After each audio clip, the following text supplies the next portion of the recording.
हजारों वर्ष पूर्व जब भारत का भौगोलिक स्वरूप आज से अलग रहा होगा, तब से ये माना जाता रहा है कि उज्जैन भारत के केंद्र में है।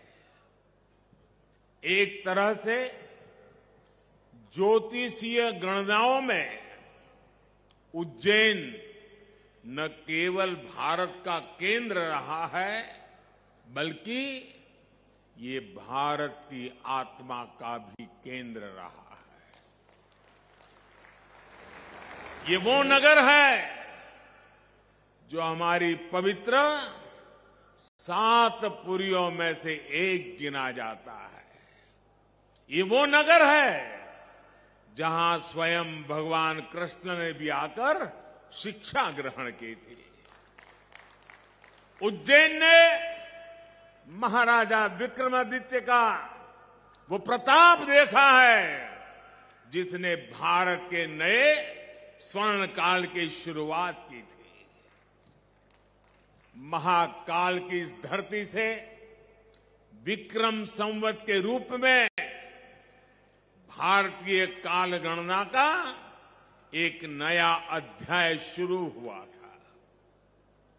उज्जैन के क्षण क्षण में, पल पल में इतिहास सिमटा हुआ है।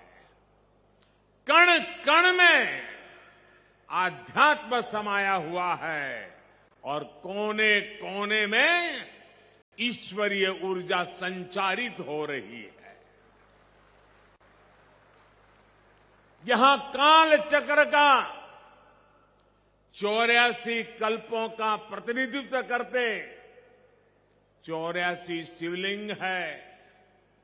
यहां 4 महावीर है, 6 विनायक है, 8 भैरव है, 8 मातृकाएं हैं, 9 ग्रह है, 10 विष्णु है, 11 रुद्र है, 12 आदित्य है, 24 देवियां है और 88 तीर्थ है।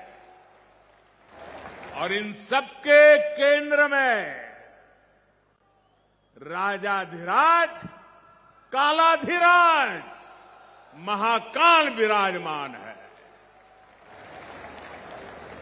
यानी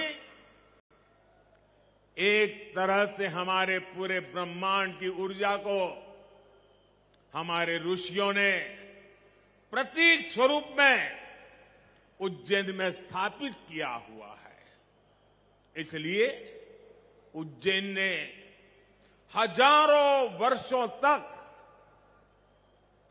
भारत की संपन्नता और समृद्धि का, ज्ञान और गरिमा का, सभ्यता और साहित्य का नेतृत्व किया है। इस नागरी का वास्तु कैसा था, वैभव कैसा था, शिल्प कैसा था, सौंदर्य कैसा था, इसके दर्शन हमें महाकवि कालिदास के मेघदूतम में होते हैं। बाण भट्ट जैसे कवियों के काव्यों में यहां की संस्कृति और परंपराओं का चित्रण हमें आज भी मिलता है। यही नहीं, मध्यकाल के लेखकों ने भी यहां के स्थापत्य और वास्तुकला का गुणगान किया है।